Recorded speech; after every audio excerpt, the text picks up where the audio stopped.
भगवा रंग में पूरा पश्चिम बंगाल रंगा हुआ दिखाई दे रहा है।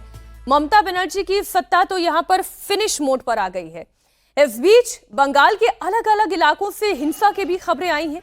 टीएमसी की तरफ से बीजेपी पर उनके दफ्तरों को निशाना बनाए जाने का आरोप लग रहा है, तो कहीं पर टीएमसी और बीजेपी समर्थकों के बीच झड़प की भी खबर है, कहीं आगजनी की भी खबर है, तो कुछ तोड़फोड़ भी हुई है, कहीं पुलिस को हालात को कंट्रोल करने के लिए बल का प्रयोग भी करना पड़ा है। वो जितनी तस्वीरें आ रही हैं साउथ कोलकाता की, आसनसोल की, नॉर्थ 24 परगना, पश्चिमी वर्धमान की, ये सारी तस्वीरें आपके सामने हैं।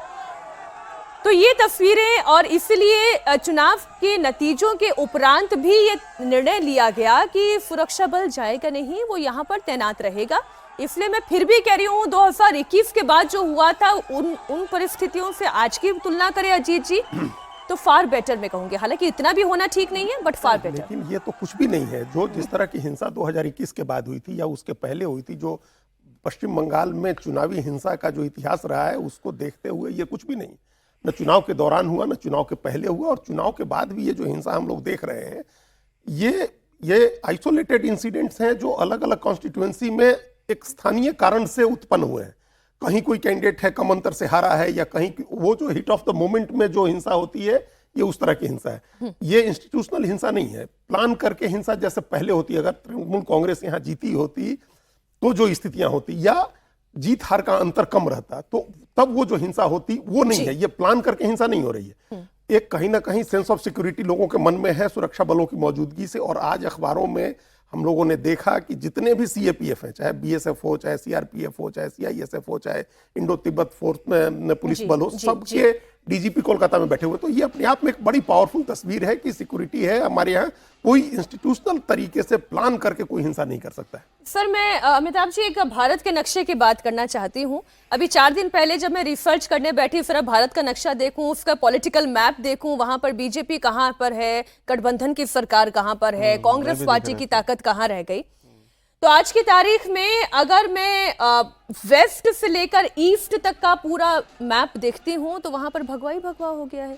गुजरात की बात करें, राजस्थान की बात करें, एक तस्वीर पहले ही आपको दिखा दें, कालीबाड़ी मंदिर पहुंचे हैं नितिन नवीन। अच्छा, और जिस तरीके से तैयार होकर सब पहुंचे हैं, पीछे बीजेपी के प्रदेश अध्यक्ष दिल्ली के दिखाई दे रहे थे क्या? हाँ, वो थी बांसुरी स्वराज। हाँ, बांसुरी स्वराज भी दिखाई दे रही है। तो ये तस्वीर आप देख रहे हैं। एक बात और चल रही है जरा सोशल मीडिया पर, वो भी दर्शकों को बता दें कि लकी मैस्कॉट बन गए हैं नितिन नवीन।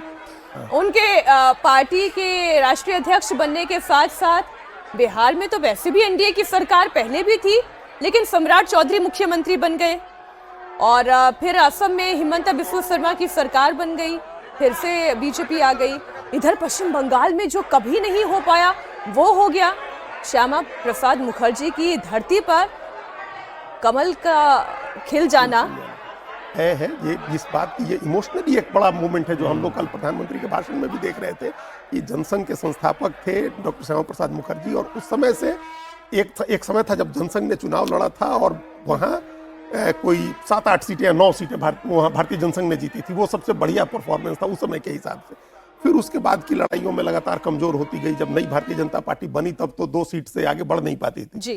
तो एक ऐसा समय आया जो 3 सीट से 77 सीट पहुंची और सीधे 206 सीट पर बीजेपी पहुंची है। तो एक इमोशनल ये मुद्दा तमाम वहाँ बंगाल के लोगों के लिए भी है, बीजेपी के वर्कर्स के लिए भी है। कालीबाड़ी मंदिर पहुंचे हैं, और जब मैं ये तस्वीरें दिखा रही हूँ तो अमिताभ जी, यहाँ पर इंडिया के पॉलिटिकल मैप की बात करना बहुत जरूरी है।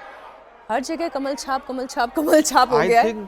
आज मैं देख रहा था, मतलब मैं भी किसी अखबार में ही देख रहा था आज सुबह कि 2021 में 18 राज्यों में एनडीए की सरकार थी, 12 बीजेपी और 6 उसके सहयोगी दलों की, और आज 22 राज्यों में है, 17 और 5। तो ये ट्रेजेक्ट्री है, 12 से 17 और 6 से 5, यानी 12 से 17 भी 1.5 गुना होता है। दूसरी बात एक जो बहुत इंपॉर्टेंट है समझने वाली, इस चुनाव में भारतीय जनता पार्टी ने प्रो इनकम्बेंसी का जो एक ट्रेंड है, उसका जो कोड है, उसको क्रैक कर लिया है। आसाम और पुडुचेरी 2 राज्य जीती, पहले इससे बिहार जीती, हरियाणा जीती और महाराष्ट्र जीती, है ना, प्रो इनकम्बेंसी। वहीं पर आप देखिए विपक्ष की सरकार जहां है, बंगाल में विपक्ष की सरकार थी, यानी विपक्ष यानी टीएमसी की थी, और बीजेपी विपक्ष था जी, 200 सीटों से ऊपर आई, सफाया हुआ है।